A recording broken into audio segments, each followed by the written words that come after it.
बहुकाल आपण पत्रकार परिषद केली होती आणि काही शंका किंवा काही प्रश्न मनोजदादांना विचारले होते आणि तुम्ही तसं विनंतीवाचं आवाहन पण केलं होतं की मनोजदादा आपण त्या तिघांच्या सह्या आणाव्यात, शरद पवार साहेब, उद्धव साहेब आणि काँग्रेसच्या.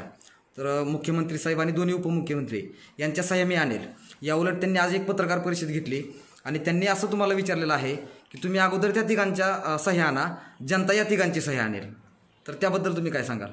मी काल पण सांगितलं की ज्यावेळेस सह्याद्री अतिथीगृहावरती बैठक झाली त्यावेळेस सगळ्याच पक्षाची बैठक झाली होती. त्याच्यामध्ये सगळ्यांनी लिहून दिलं होतं की ओबीसीचा विषय न काढता आरक्षण मराठा समाजाला द्या. त्याच्यामुळं जी सातत्यानं शंका आमच्या मनामध्ये उपस्थित होती की मुळात दादांचा जो मुद्दा होता तो सगळे सोयीचा मुद्दा होता. त्यानंतर आता ओबीसीतनं आरक्षणाचा मुद्दा पुढे त्यांनी काढलेला आहे आणि त्याच्यावरती आज मी त्यांना जे प्रश्न विचारला होता की बाबा तुम्ही या ठिकाणी जे सातत्यानं ओबीसीतनं आरक्षण द्या, ओबीसीतनं आरक्षण द्या म्हणून सरकारकडे मागणी करताय आणि त्याच्यामध्ये विरोधी पक्षाचे पण लोक ओबीसीतनं सोडून द्या, ओबीसीतनं सोडून द्या. मग तुम्ही सरकारला जी मागणी करताय तसं विरोधी पक्ष नेते प्रत्येक ह्याच्यावरती राजकारण करतात, मोर्चे काढतात, आंदोलनं काढतात आणि महाविकास आघाडीला फायदा झाला ना. लोकसभेत कुणाला फायदा झाला आहे? खासदार कुणाचे निवडून आले. मग एक संधी त्यांना तुम्ही दिली ना. आता 31 खासदार आले, एक त्यांच्या झुकतमाप त्यांना झाल्या समाजाकडून, तुमच्या आव्हानाला प्रतिसाद दिला समाजानं दिले. मग त्यांची पण जबाबदारी आहे ना. त्यांनी जसं मोर्चे काढतात बाबा ह्याचा भाव वाढला, त्याचा कमी झाला, काय झालं, तसं त्यांनी असं म्हणावं की ओबीसीतनं आमची मराठ्यांना आरक्षण द्यावं अशी मागणी आहे. 0 मिनिटात सरकार मान्य करतं ना. मान्य करण्याचा प्रश्नच उद्भवत नाही. आणि जर नाही दिलं, मी काल पण म्हणलं, दादांना माझी आणखीन पण सांगणं आहे. काल पण मी काय म्हणलं की जर त्यांनी नाही दिलं, संपला आमचा त्यांचा संबंध संपला, राजकारणाचा पण संबंध संपला, दिला विषय सोडून. काय राजकारणात काय ही काय आहे असतेच काय. जर त्यांनी लिहून दिलं नाही, ह्यांनी दिल्यानंतर त्यांनी लिहून दिलं नाही तर विषय संपला. त्यांनी काल बोलताना असं पण म्हणलेलं आहे की ज्यावेळेस बार्शीचे आमदार राजेंद्र राऊत माझ्याकडे भेटायला आले होते त्यावेळेस त्यांच्याविषयी माझ्या मनामध्ये गैरसमज होता किंवा राग होता, परंतु ज्यावेळेस त्यांनी तिथल्या माजी आमदारांविषयी मला काही गारांनी सांगितले त्यावेळेस माझा राग कमी झाला.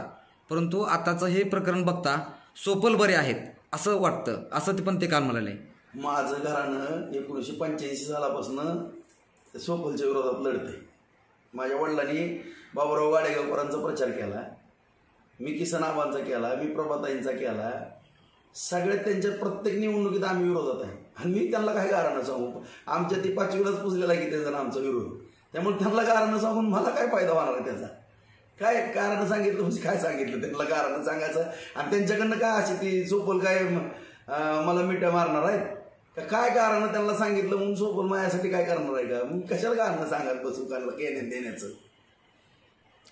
त्यानंतर असं देखील मनोजदादा म्हटले होते की फडणवीस यांनी फितुरीचे संस्कार यांच्या डोक्यात घुसवलेत आणि मराठ्यांचे तुकडे करायला त्यांनी आमच्या अंगावर सोडलेला आहे, तर यांच्यापेक्षा सोपलच बरे असं देखील परत एकदा त्यांनी डबल उल्लेख केलेला आहे. मुळात आता ती सोपल बरी म्हणतात ना, ती स्वप्नाची माणसं तिथं जाऊन 1 वर्ष झालं स्वप्नाची सगळी पदाधिकारी त्या दादाच्या कडनच आहे आणि दादाला सारखं सांगतात की माझ्याबद्दल काही ना काही.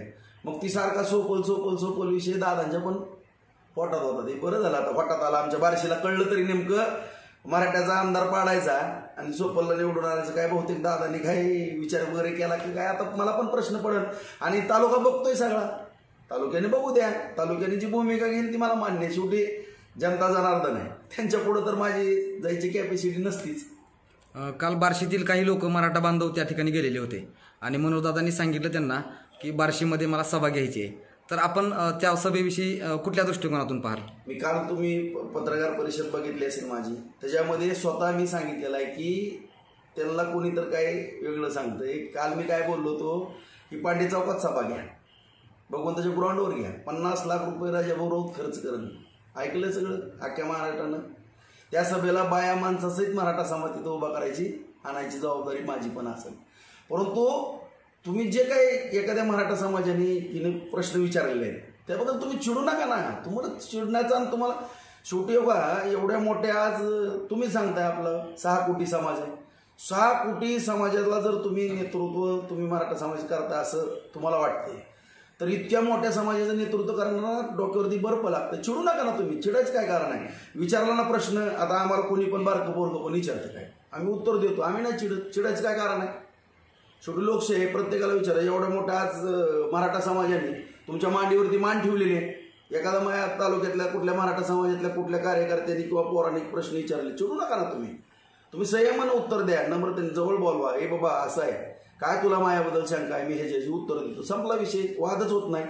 आणि मराठ्यात कोण फूट पाडायचं, कोण मराठ्याच्या कोण अंगावर घालायला काय, आम्ही काय थोडे बितकुळे, आम्ही कोणाचं पण ऐकून काय तर काय चुकीचं करणार आहेत. असं कसं, आम्ही काय चुकीचं करायला लागल्यावर आमचं काय कळणार नाही का उद्या, आणि तुम्ही काय चुकीचं केल्यानंतर तुमचं पण काय कळणार नाही का, असं नाही ना चालणार. शेवटी सार्वजनिक जीवन जगत असताना त्या सार्वजनिक जीवनामध्ये मालक आपण राहिलेलो नसतो, जनता मालक झालेली असते. त्या प्रॉपर्टी सगळी जी असते ना, आता मी जी आहे ना, मी माझा मालक नाही, आता जनता माझी मालक आहे. मी सार्वजनिक झालेलो आहे, सार्वजनिक जीवन आहे माझं. त्याच्यामध्ये आपण सार्वजनिक जीवनामध्ये जीवन जगत असताना संयम हा सगळ्यात महत्त्वाचा आहे.